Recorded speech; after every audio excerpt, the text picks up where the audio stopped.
За энэ зэсийн тухай ярихад хоёр юм ярих хэрэгтэй.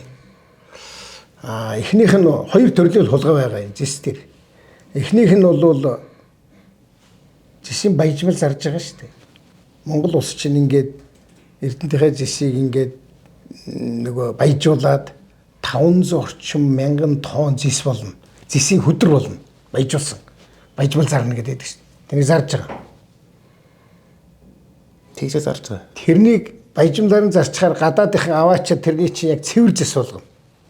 500 орчим мянган тонн баяжмлаас 120 орчим мянган тонн цэвэр зэс гарна. Цэвэр зэс шүү. За тэгэхээр энэ дээр ажиллана. Яг би түрүү хэлсэн шүү дээ. Элбэгдэрж би Эрдэнэтийн мэднэ гэдэг. Эрдэнэтийн мэднэ гэдэг чинь ямар ч байсан эхлээд энэ баяжмлаа зархаа би мэднэ л гэсэн үг. Тэгээ баяжмлаас мөнгө угааж авна. Унгааж авна. Тоон тутмаас нь унгааж авна. Элбэгдэрж. Өөр хэлбэл тий. Ерөнхийдөө тэр хүн тэрний зохион байгуулж юм. За энийг цаашаа явбал би тэр намайг нөгөө нэг эдгээр чинь болол авилгах нэмс газар баах явуулж байхад би хэлсэн шүү дээ. Та нар үнэхээр Монгол улсын авилгах нэмс газар яг авилгахтай тэмцэе гэж байгаа бол та нар асар их мөнгөний идэ дуугаад байгаа маа. Би танад хэлчихээ та нар шалгах гэсэн. Шалгаагүй. Яагаад вэ? Тэр хүмүүсээ эдгээр өөрөө тавьдаг байхгүй. Юу гэж даргаагаа шалгаж байгаа.